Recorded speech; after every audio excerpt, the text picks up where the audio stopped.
I've been a mouth breather. I was a mouth breather for 40 years, and I think I still breathe through my mouth most of the time.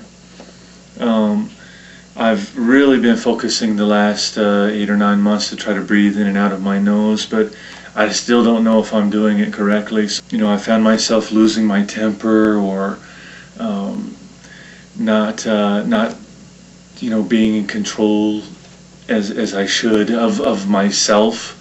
I've just found in the past, I guess, that I've had difficulty controlling my emotions and just keeping, just keeping it all together. Well, I guess for me, just the last 8 or 9 months, I just found it was just it really changed it started to change my life, not only my work life but my personal life as well. Now that I've started trying to control my breathing and breathe in through my nose and out through my nose, that I feel just more grounded, if you will, just more in control, more I don't know how to, just calm.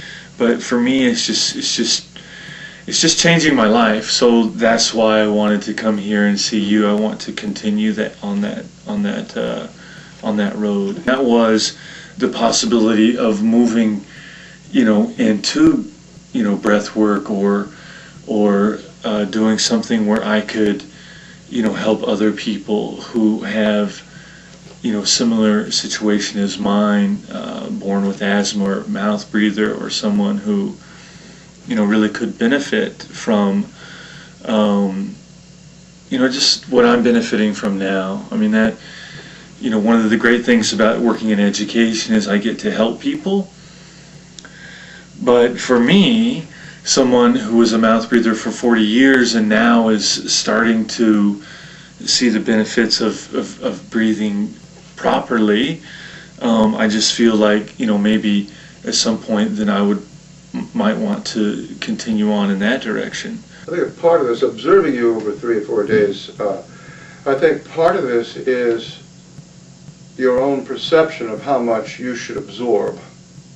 And also, I noticed that when you watched the DVD, you were just right there. There was nothing getting in the way, and you were very, very good at asking the appropriate questions and seemed to be absorbing the material very well. However, then you mentioned in your business, in your office, that you notice you have to kind of cover things very quickly. And well, that's the nature of business. And so I think part of it is an unrealistic expectation about how much you should absorb under high-stress situations. Yes, you could probably get better with that. And the focusing and energy and focusing and relaxing exercises are going to help you improve with that. The fact that you're in the educational arena makes it almost a slam dunk from my perspective, that in the next 3, 6 months, 12 months, whatever, you're going to be much, much better than you are right now, and you're going to know that. When I was a child, I had asthma, and I thought I had grown out of it, but then I started having issues with it again about 3 or 4 years ago. And but now I feel that I can control it. I feel that I know how to relax and release the tension in my body and breathe easier. If you have a considerable succession of stressful experiences, you might start to get a sense that you're challenged, but you know where home base is now. Mm-hmm. And you know how to go and get away from or stay away from things getting worse. No drugs, no surgery, simple, proper breathing development, optimal breathing development will get rid of most cases of asthma. I feel that, well, before I came here, that breathing for me was try to suck it in and then try to heave it out. And I feel that it's much more fluid now. Fluid, smoother, yeah, fluid, easy. Smoother. Mm-hmm. It took a lot of effort on my part to get a breath in.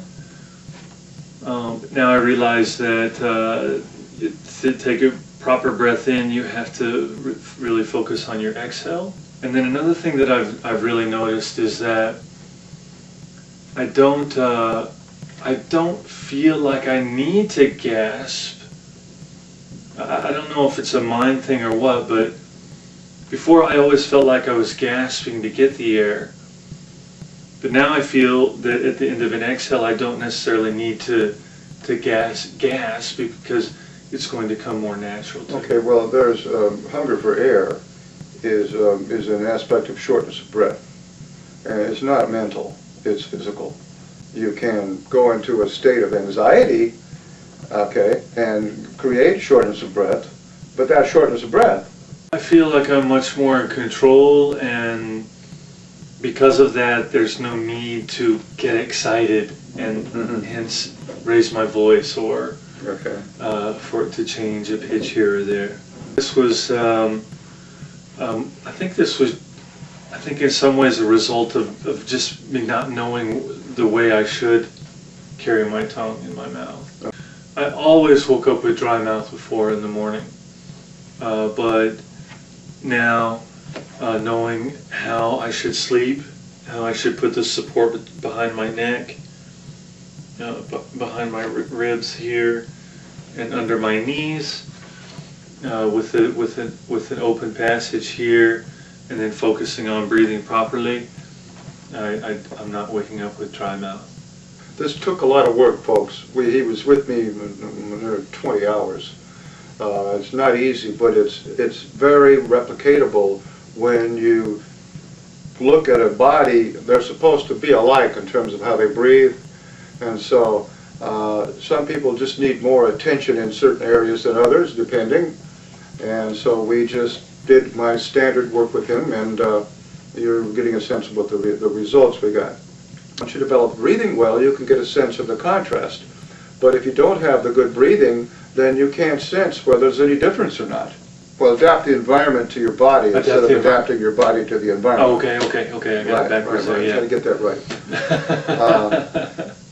Before arriving here, I was probably about a 60-40, 60% mouth, 40% nose. What are you now?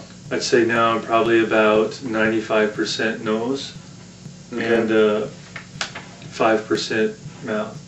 We had a lot Although of... I can't completely, I guess when I'm sleeping I just completely can't tell. Yeah. But I am using, aids to support me in breathing. Right, and he has aids to make sure that he doesn't open his mouth while he sleeps. He got him here. He can get him where he goes. Okay, so take a big deep breath. Take a big deep breath. Go to OB8.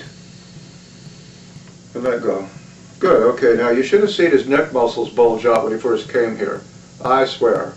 They were huge. Shoulders go up, neck muscles bulge out. So there's been a huge change in that, which is checked off here and not checked up on the other. There's been a huge change in his one of the physical, viewable indicators of a poor breathing pattern is just that. There's the neck muscles bulge out and the shoulders raise. There's a tension behind perfection. And in some cases it's indispensable. You have to wonder why they put so much pressure on people learning so much so soon.